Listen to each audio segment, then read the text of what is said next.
Yes, we are back, and you know it don't stop. Woo! If you thought it was over, we just getting started, folks. Talking about the fraud that was perpetuated against not just the American people, but against the world's people. You know, the one group of people that really didn't go for it was the Africans.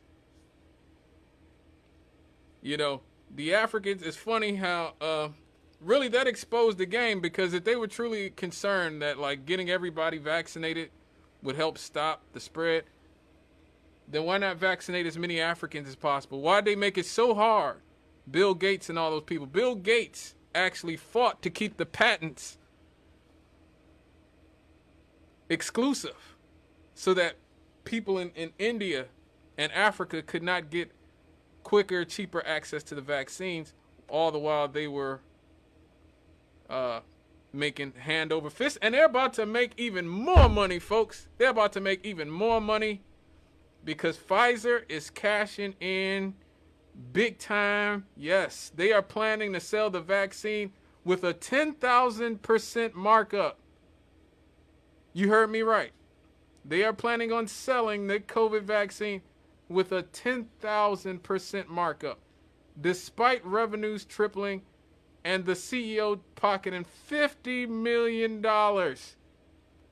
Now, they are planning to sell their COVID-19 at $130 each when it hits the public market next year.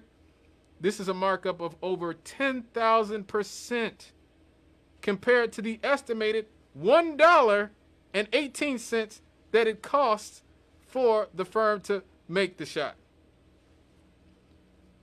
Wow. Now, this firm did not receive U.S. taxpayer funds. Its partners, BioNTech, took public money from Germany. This firm's yearly revenue has doubled more from 2019 to a projection of over $100 billion. Now listen to this, because this will be very relevant to all you out there. Health insurers are expected to cover the cost of the shot for those who have health insurance, if all of you have health insurance. But Wall Street analysts warned that it will cause upward pressure on insurance premiums. Yes. Now, the U.S. government has been paying about $20 per dose up to this point, and then distributing the shots for free to the public. But that's about to end. Now, analysts are speculating that this move was made so that Pfizer could still meet its target of $32 billion. You got me, you heard me right. $32 billion of projected vaccine revenue just this year alone. Pfizer projects that they will make $102 billion in total revenue this year with the vaccine and Paxlovid, its antiviral pill, backed by the White House to treat COVID, leading the way. This is more than double the company's yearly revenue in 2019 and 2020 before the jabs came out. This is nearly double the $40 billion and $41.6 billion earned the 2 years before. This company's leaders have benefited greatly from this. Albert Bourla, we've played him on this show multiple times. He is the CEO of Pfizer. He is estimated to make $50 million in 2021 and 2022. And Dr. Ugur Sahin, the brains behind this shot, and the CEO of Pfizer's German partner, BioNTech, is estimated to have a net worth of $4 billion, a figure that has risen rapidly over the last 2.5 years. He is estimated, his $4 billion net worth is estimated to make him second on the vaccine billionaire list, only to Moderna CEO Stefan Bancel, who is worth just $4.3 billion. That's it, just $4.3 billion, not that much. Other board members that have significantly benefited from the rise in stock price include Dr. Scott Gottlieb, the former head of the Food and Drug Administration who signed on to Pfizer after leading the agency in 2017.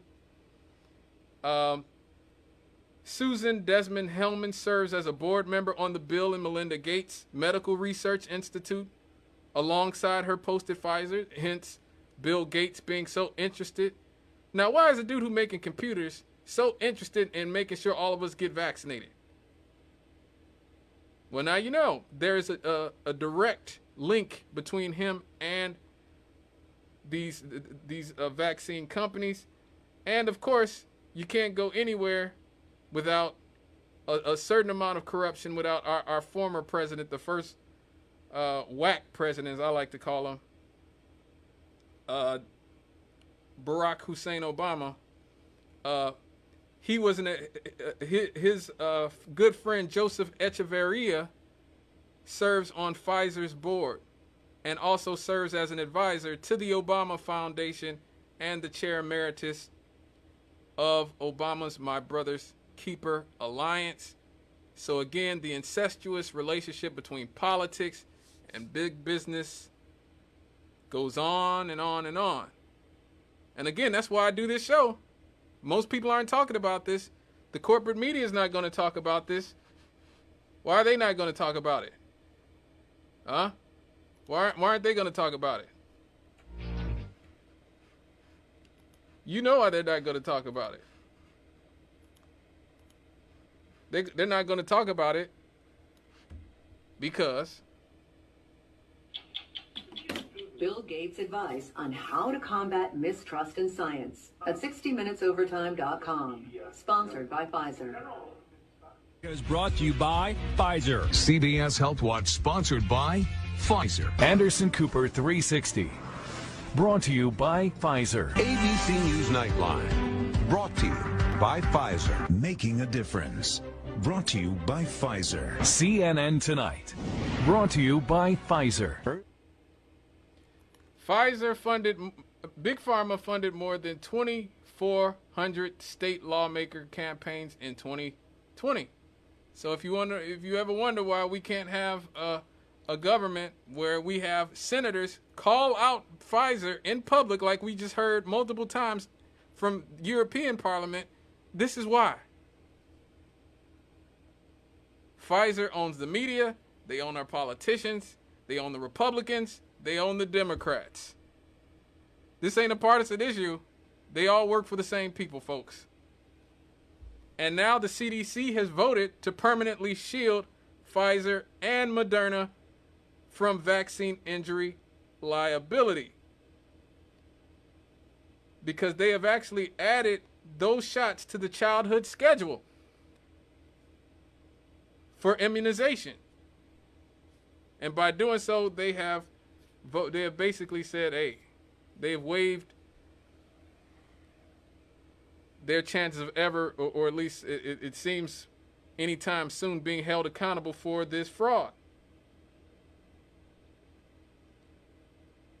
By adding these shots to the childhood schedule, immunization schedule, the CDC's Advisory Committee on Immunization Practices will transfer liability for vaccine injuries to the federal government's National Vaccine Injury Compensation Program, allowing for Pfizer and Moderna to finally bring an FDA-approved shot to the market without opening itself up to lawsuits. It will also act as another windfall for companies that have already bought in hundreds of billions of dollars in revenue by requiring these vaccinations for children who attend public schools. I want to thank Jordan Schachtel. Jordan Schachtel from Substack for that information, because I was going to miss it. Again, the media doesn't talk about this stuff. So now that the CDC has added this to the childhood schedule, it is very possible that state by state, especially depending on what state you're in, these states can start requiring your kids to get the vaccine. It could be something that is required from here on out. Now, they haven't done it yet. They have not done it yet. But they could, and this is this is giving them the opportunity that if they choose to, they will be able to do it. So I'm just saying, the rich get richer, the poor get poorer.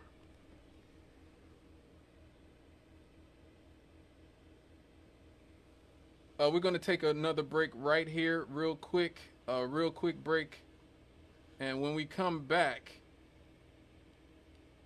you would think that the science people would learn a lesson from this pandemic. You would think somebody would have learned something after all this. But nope. You have to stick with us and see what I'm talking about so I can stop being so cryptic when we get back. Melton.